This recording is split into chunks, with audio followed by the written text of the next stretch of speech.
Nous sommes heureux de pouvoir nous retrouver librement. Il y a tellement de gens qui ne peuvent pas le faire. Quelle grâce! Parce que c'est vrai que notre monde aujourd'hui est le théâtre de nombreux conflits. Bien sûr, il y a cette guerre en Ukraine qui dure déjà depuis plus d'1 an maintenant. Mais dans le monde, un peu partout, ça va pas très bien. Que ce soit en Afrique, que ce soit en Amérique du Sud, que ce soit un peu partout. Mais les conflits dans le monde, ils datent pas d'aujourd'hui. Ils datent du début de l'humanité. Dès le début, il y a eu des conflits. Dès le début, dès que le péché est entré dans le monde, eh bien, ça a été de travers. C'est déjà Caïn qui a déjà commencé par tuer son frère, et puis ça a continué, et encore aujourd'hui. Et même dans notre pays, qui est un pays en paix, il y a quand même des conflits, il y a quand même des situations conflictuelles, il y a des choses qui ne tournent pas très rond, et même au sein des familles, il y a des conflits, et même au sein des couples, il y a des conflits, malheureusement, parce que derrière toutes ces choses-là, il y a un maître d'œuvre que la Bible appelle le prince de ce monde, et Satan. Et lui, il ne prend pas de vacances. Il est très actif. Et puis, il ne manque pas de main-d'œuvre. L'apôtre Paul nous avertit que nous-mêmes, nous sommes en guerre. Mais nous ne devons pas nous tromper de combat, ni nous tromper d'adversaire, parce que nous ne sommes pas en guerre contre des hommes. Mais la guerre, elle est avant tout, le combat, il est avant tout spirituel. Derrière tous les conflits, il y a d'autres conflits qui nous échappent souvent, parce qu'il se passe ces conflits dans le monde invisible. Et Paul nous invite à nous équiper pour que nous soyons capables de résister lorsque nous sommes confrontés à ces combats, à ces difficultés. Il nous en parle dans sa lettre aux Éphésiens, dans un texte qui est bien connu, mais que je vous propose maintenant de lire dans la version Parole de vie, parce que je trouve que ce texte est bien mis à notre portée. C'est peut-être une version qu'on n'a pas trop l'habitude de lire. Et enfin, devenez forts avec la force très puissante du Seigneur. Prenez avec vous toutes les armes de Dieu pour pouvoir résister au piège de l'esprit du mal. Non, ce n'est pas contre des êtres humains que nous devons lutter, mais c'est contre des forces très puissantes qui ont autorité et pouvoir. Nous devons lutter contre les puissances qui dirigent le monde de la nuit, contre les esprits mauvais qui habitent entre le ciel et la terre. C'est pourquoi prenez toutes les armes de Dieu. Ainsi, dans les mauvais jours, vous pourrez résister, et après avoir bien lutté, vous resterez debout.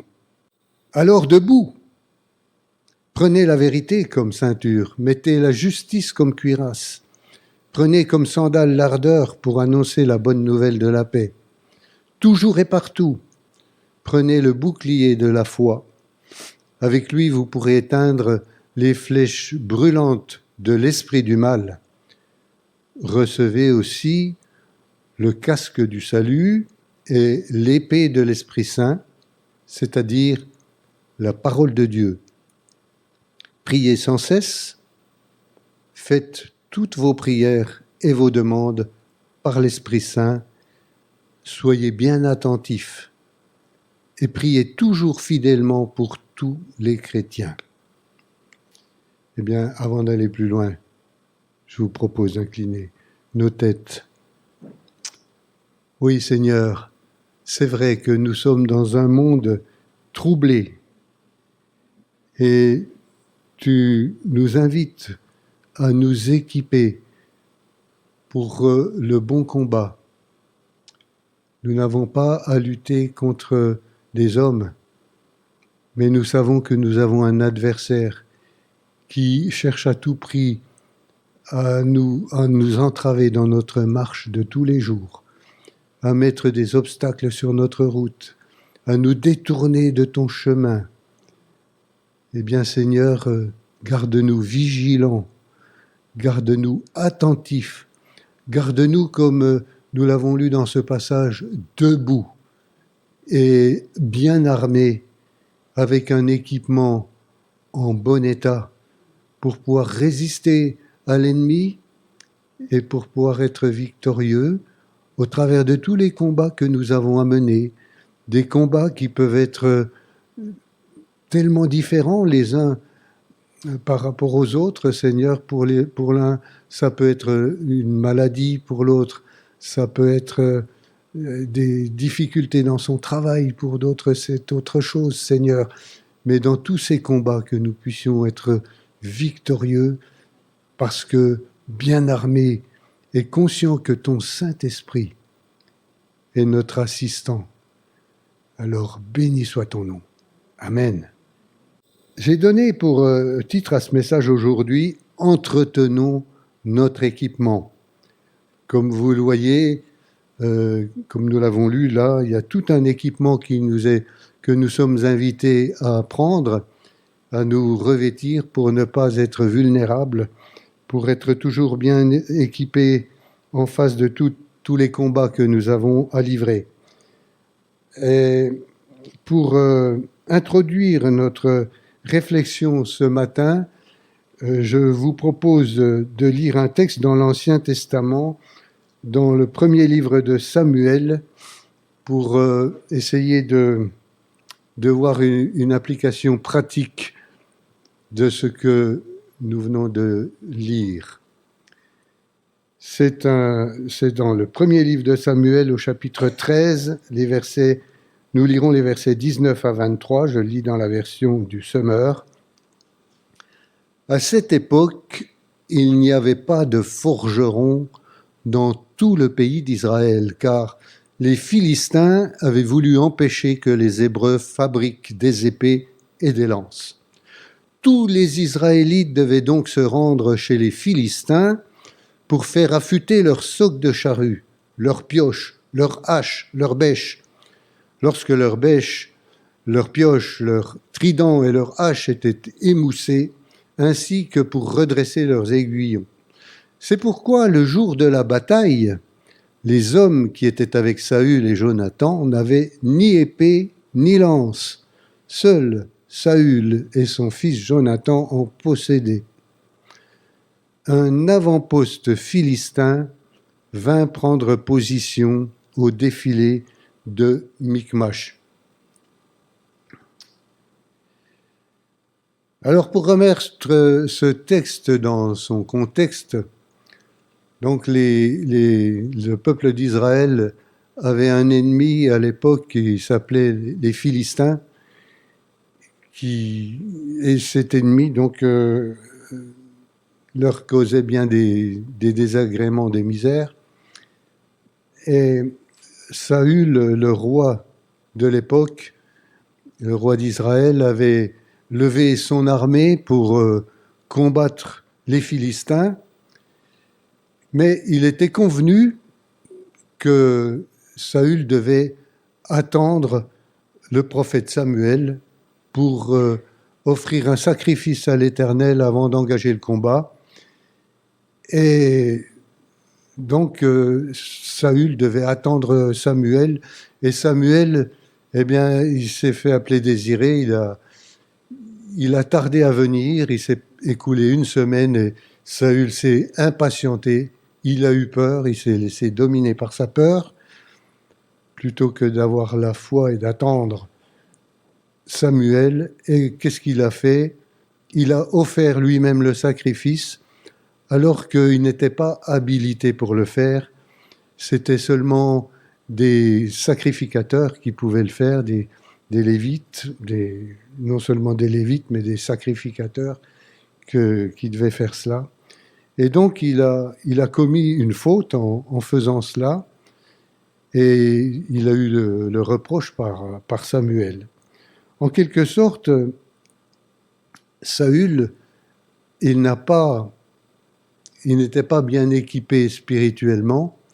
Il a utilisé des armes charnelles. Il s'est laissé dominer par sa peur et il n'a pas été à l'écoute du Saint-Esprit.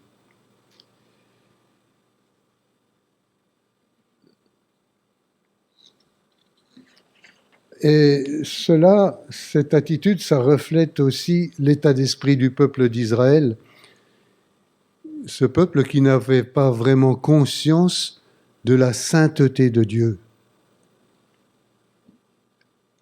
et qui n'avait pas conscience que derrière le conflit humain, il y avait un combat spirituel avant tout.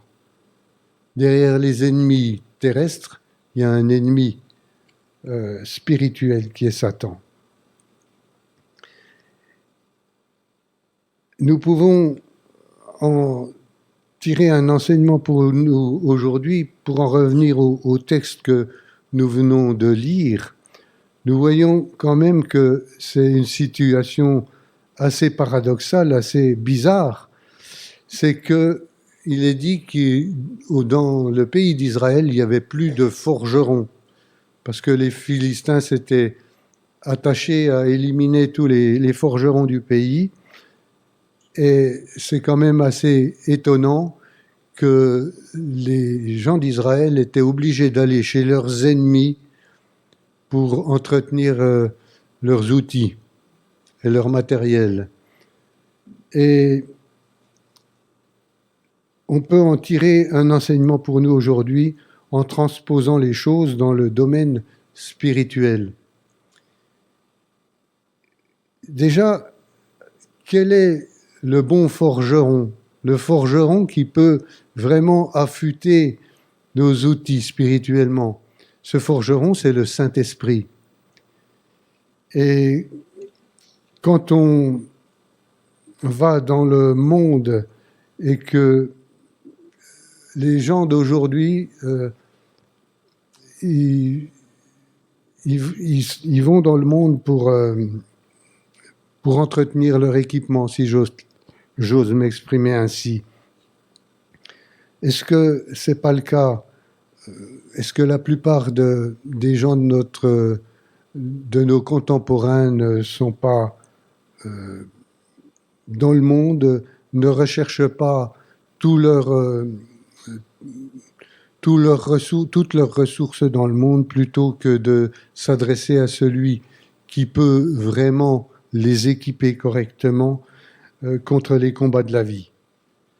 Et quand malheureusement, même dans l'Église, le monde fait son entrée et que on se conforme aux pratiques du monde, on imite les pratiques du monde et on agit comme on agit dans le monde, eh bien, c'est comme si on allait aiguiser nos outils chez les Philistins.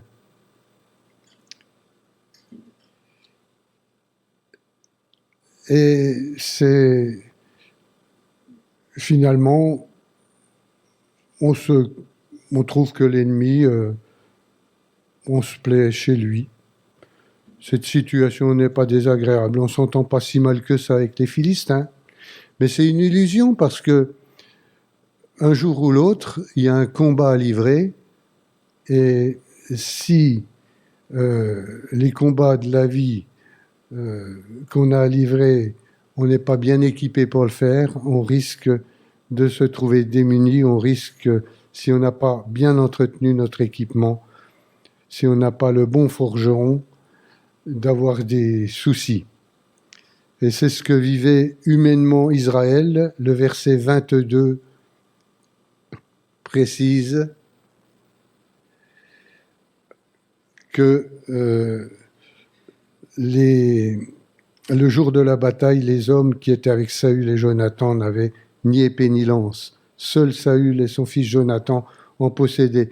Alors, vous avouerez quand même que affronter un ennemi très puissant sans armes, c'est de la folie. Alors, quel est le forgeron qui peut entretenir correctement notre équipement? Je vous ai dit tout à l'heure que c'était le Saint-Esprit. Et Paul nous dit dans son épître aux Romains, chapitre 12, verset 2, « Ne vous conformez pas au siècle présent, mais soyez transformés. » Alors je vous lis ça dans une autre version là.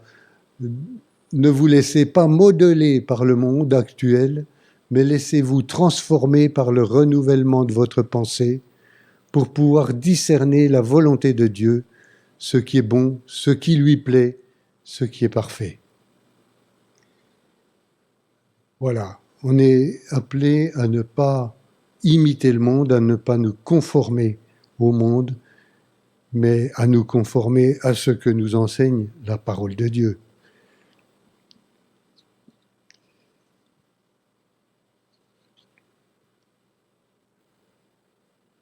Notre pensée a besoin d'être renouvelée par le Saint-Esprit.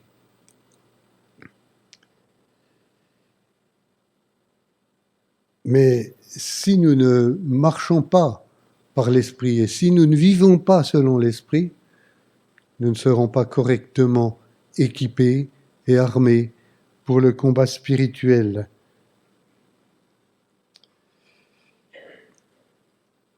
Nous avons besoin d'aiguiser notre épée. Nous avons besoin de renouvellement du Saint-Esprit en nous. Il y a tant de gens qui sont chrétiens le dimanche et puis le reste de la semaine, ils vivent exactement comme le monde, en imitant les pratiques du monde. Mais le monde, l'adversaire, les forgerons du monde, ils veulent bien aiguiser nos haches, nos tridents, nos fourches, mais ils ne s'occupent pas de notre épée. Et l'adversaire, il nous endort. Il s'occupe simplement des choses matérielles et il essaie de nous ancrer dans le matérialisme.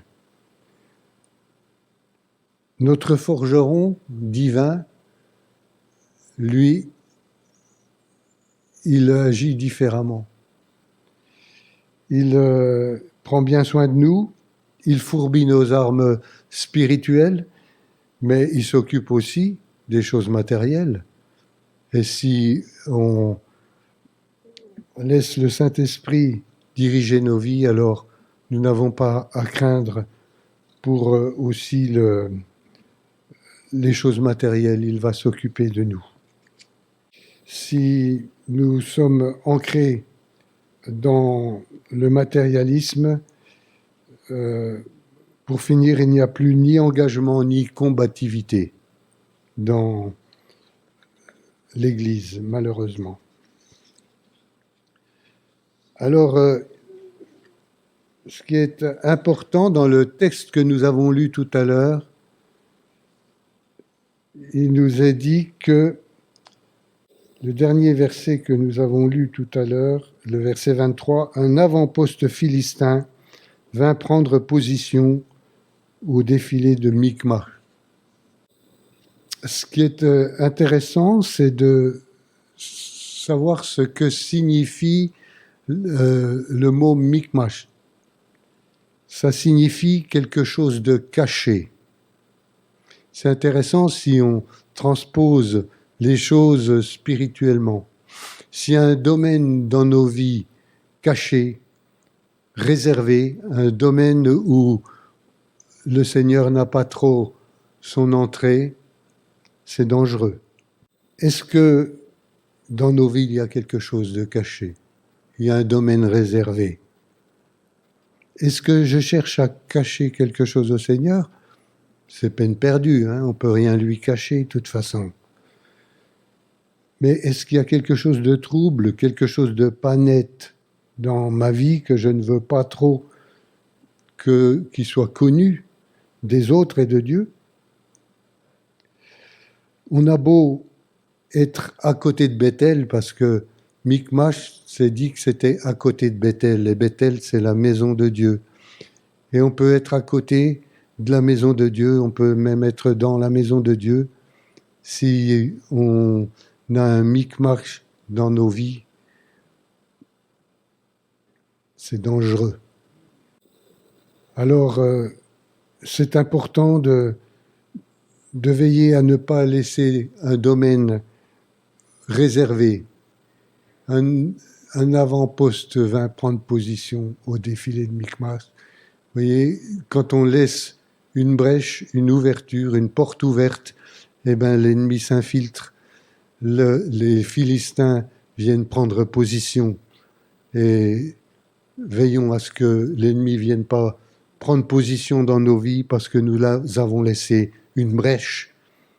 Parce que c'est le risque d'un attiédissement de nos vies.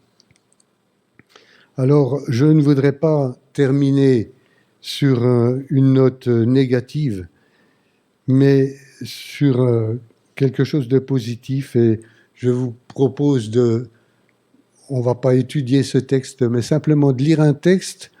C'est le chapitre suivant du livre de Samuel, où on voit l'exemple de quelqu'un qui était bien armé physiquement et spirituellement, et qui savait discerner vraiment ce que Dieu attendait de lui. Il s'agit de Jonathan, le fils du roi Saül. Et nous lisons ce texte.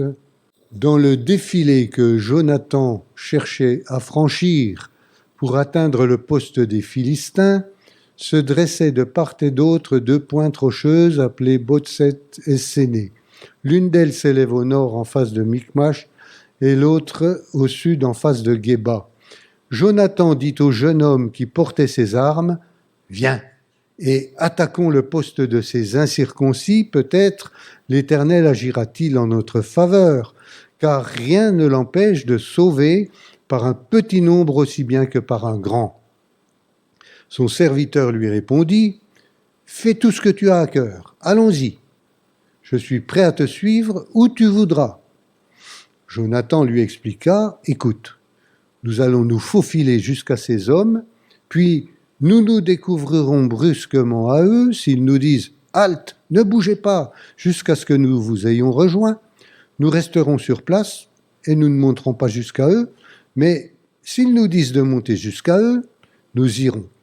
Ce sera pour nous le signe que l'Éternel nous donne la victoire sur eux. » Lorsqu'ils se montrèrent tous deux aux hommes du poste des Philistins, ceux-ci s'écrièrent, « Tiens, voici les Hébreux qui sortent des trous où ils s'étaient cachés. » Et s'adressant à Jonathan et au jeune homme qui portait ses armes, ils leur crièrent, « Montez jusqu'à nous, nous avons quelque chose à vous apprendre. » Alors Jonathan dit à son serviteur, « Suis-moi là-haut, car l'Éternel donne à Israël la victoire sur eux. » Jonathan grimpa en s'aidant des mains et des pieds, et le jeune homme qui portait ses armes le suivait. Ils attaquèrent les Philistins, qui tombèrent sous les coups de Jonathan, tandis que le jeune homme les achevait derrière lui. Ils massacrèrent ainsi une 20aine d'hommes sur un espace de quelques mètres carrés. La panique se répandit dans le camp philistin, elle gagna toute la région et toute l'armée. Les avant-postes et la troupe de choc furent terrifiés à leur tour. De plus, la terre se mit à trembler, Dieu lui-même sema la panique parmi eux. C'est extraordinaire, ne vous trouvez pas ça?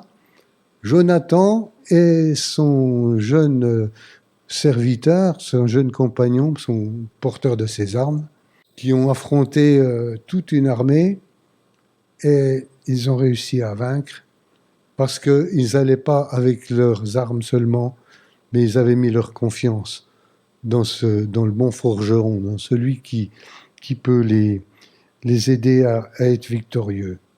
Jonathan est un personnage bien sympathique. C'était un ami intime du roi David, de David, et son nom signifie, c'est intéressant de savoir ce que signifie le nom de Jonathan, ça signifie « l'Éternel a donné ». Et il est un peu pour nous l'image de Jésus. Jésus que l'Éternel a donné pour le monde. Et nous avons besoin de ce don de Dieu pour nos vies. Si nous sommes comme le serviteur, ce jeune qui suivait Jonathan, nous sommes aussi invités à suivre notre Jonathan, notre Jésus. Et si nous le suivons et que nous portons ses armes comme ce serviteur, eh bien, nous serons aussi victorieux dans tous les combats que nous avons à livrer dans le monde. Et c'est important de faire cette démarche, de suivre le seul que nous devons suivre, Jésus. Il est le chemin, la vérité et la vie. Il n'y a pas d'autre moyen pour pouvoir obtenir la victoire en toutes choses dans nos combats qui peuvent être de tout ordre, hein, de tous ordres. Et si nous tous qui sommes là, nous avons des combats différents, mais nous avons tous un jour ou l'autre des combats à livrer.